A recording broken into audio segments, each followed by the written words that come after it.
Next personality that we're gonna talk about when it comes to the Nawasib is Marwan ibn al-Hakam. And this guy he is a champion of the Nawasib, the same way Hajjaj is. Probably the second worst Nasibi after Hajjaj is Marwan. So just I'll give you a quick overview of some of the things he did, obviously. He was the first to deliver the sermon of Eid before the prayer. And he innovated this practice because he used to curse Ali ibn Abi Talib anhu, in his sermons. So the people would pray, then leave before they hear his sermon. So they wouldn't have to listen to his words, basically.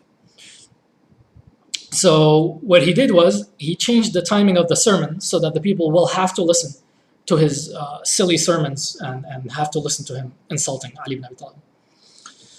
When Aisha bint Abi Bakr radiallahu anha, the mother of believers, when she granted Al-Hasan alayhi salam permission to be buried in her house next to his grandfather sallallahu alayhi wasallam, Marwan brought some of his supporters and blocked the path to prevent his burial next to the Prophet. He did this because Uthman did not get the chance to be properly buried, so he basically did it as an act of revenge. And when he blocked the path in front of Al-Hasan's body, Abu Huraira radiallahu anhu cursed Marwan bil Hakam and said, "O Marwan, fear Allah and do not say except what is good about Ali ibn Abi Talib." Obviously Marwan doesn't listen.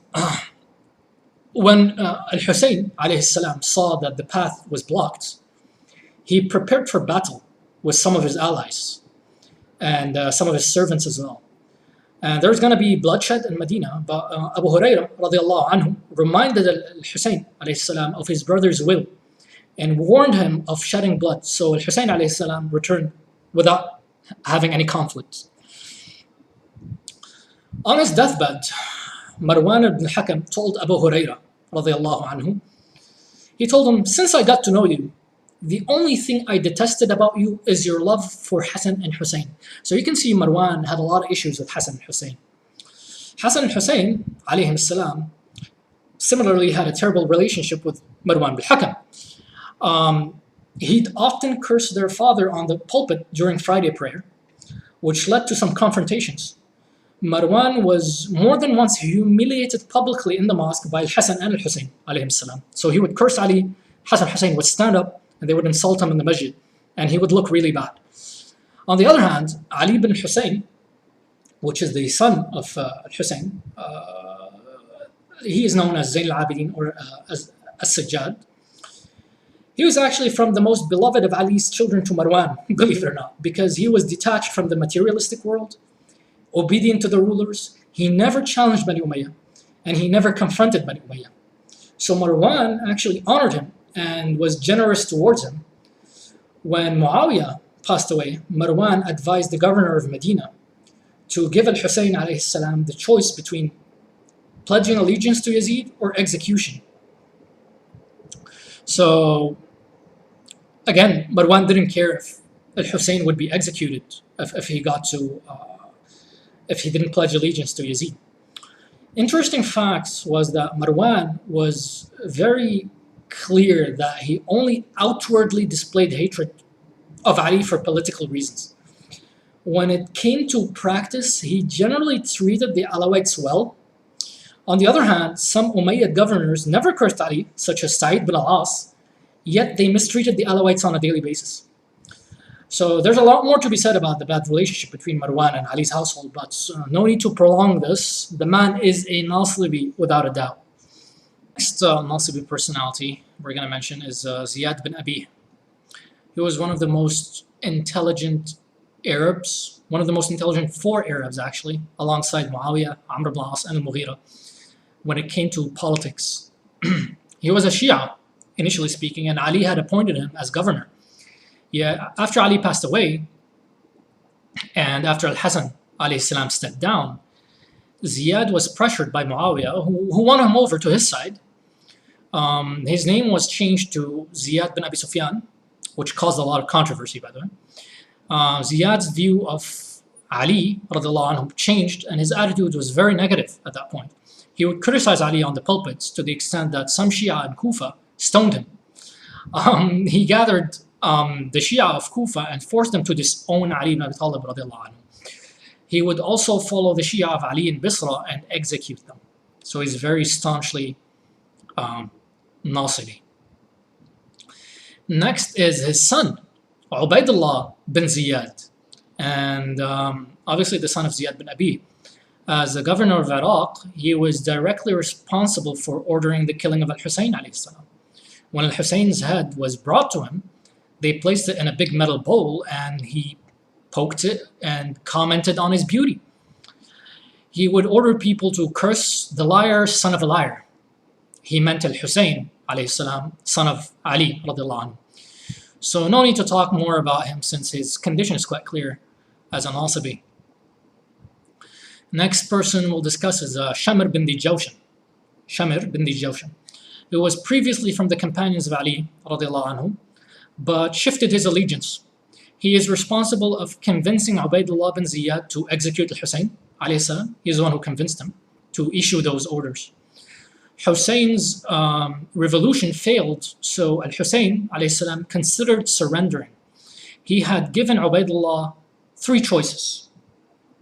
Al-Hussein said, either you allow me to return to the place I came from safely, without any problems, or you allow me to go to the border and fight alongside the Muslim troops, or you allow me to visit my cousin Yazid in Syria and place my hand in his hand, then we sort it out. This is the three alternatives that Al-Hussein alayhi salam gave. And this is authentic, by the way. Ubaydullah was leaning to accept this until Shamr persuaded him to humiliate Al-Hussein alayhi salam and force him to bow down to Ibn Ziyad's rule. All right?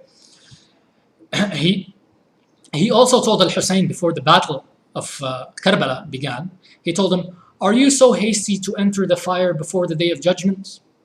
So you can see the guy is a filthy scum. Then he threatened to burn Hussein's camp alayhi salam with torches among other crimes that he committed. No doubt a Nasibi. Sinan bin Anas al-Nakha'i, Sinan bin Anas, he is the man who directly killed Al-Hussein alayhi salam. He's the man who killed him on the battlefield. So, well, enough said about him actually. He speared Al-Hussein when he was wounded, so his nasab is clear. Next, we move on to Amir al-Mu'mineen, Omar ibn Abdul Aziz, rahmatullah alayh. Not a Nasibi. Not a Nasibi. So let's talk a little bit about Omar ibn Abdul Aziz. This is the first non-Nasibi we're going to be discussing in this series of Nawasib. Omar was naturally influenced by members of his household, and they viewed Ali negatively because, you know, Omar ibn Abdul Aziz was a Marwanid. He was from the descendants of Marwan al-Hakam, so he was an Umayyad. When Omar ibn Abdul Aziz became religious, he was learning under one of the leading scholars of Ahl Sunnah. So Omar ibn Abdul Aziz, unlike many of the other rulers of Banu Umayyah, he actually became religious. And so he went to learn religion. And the person who taught him religion was a Sunni scholar called Ubaydullah bin Abdullah bin Utbah al-Madani, rahmatullah alayh. One day Ubaydullah heard that Omar insulted Ali ibn Abi Talib radiallahu anhu. So he told him, "O Omar, has it ever reached you that God became displeased with the people of Badr after having been pleased with them?" Because Ali ibn Abi Talib was from the people of Badr, and God is pleased with the people of Badr. Omar was a smart student, so he understood what his teacher meant to say. And Omar said, "I seek God's forgiveness and yours, I shall never do it again." After this incident, he always praised Ali ibn Abi Talib radiallahu anhu.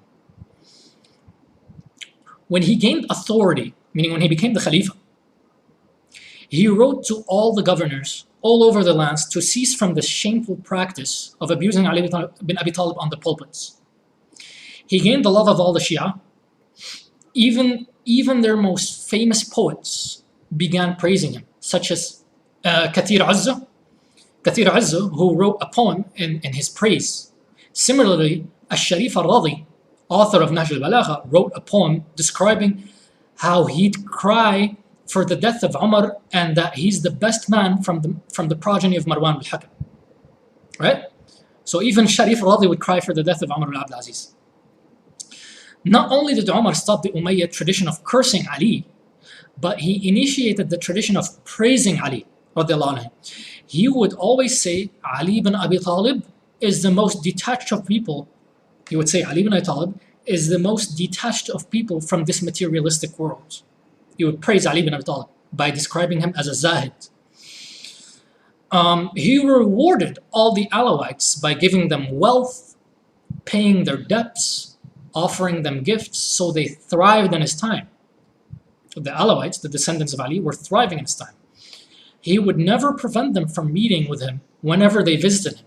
He used to say, I feel shy from Allah that a member of the Prophet's household, peace be upon him, would be left waiting outside my doors. So he wouldn't let them wait. The moment they come, they would be admitted inside and he would meet them. From his decisions was that he returned the land of Fadak to the same way it was used during the time of the Prophet ﷺ and Abu Bakr and Omar. So Banu Hashim were able to eat from the produce of that land. May God be pleased with all of them. He placed some Alawites in charge of the sadaqat of the Prophets, or the properties left behind the Prophet as a waqf. The same way his grandfather, Umar ibn Khattab, had done. He also placed, if you remember, he placed Al-Abbas and Ali in charge of some of the properties of the Prophet ﷺ. And it's good to note, it's ironic that Umar ibn Abdul Aziz is the only Umayyad who is a descendant of Umar ibn al-Khattab. He is the only descendant, who's the only Umayyad descendant of Umar al-Khattab who got to rule. And you can see the influence of Umar al-Khattab on the way he behaves. Subhanallah. It was also reported from some of the Alawites that they praised him, such as Muhammad bin Ali al-Baqir, who said, so you're talking about Muhammad al-Baqir here, rahmatullah alayhi, who said, every clan has noble men, and the noble man of Bani Umayyah is Umar bin Abdul Aziz. On the day of judgment, he alone is resurrected as an ummah. He means similar to Ibrahim alayhi salam. He will be resurrected as an ummah. Fatima bint al-Husayn, rahmatullah alayha, she said, if Umar bin Abdul Aziz remained with us, we wouldn't have needed to depend on anyone else. So that is Umar bin Abdul Aziz. And it's funny that some of the Umayyads were not happy, of course, that Umar bin Abdul Aziz was doing this.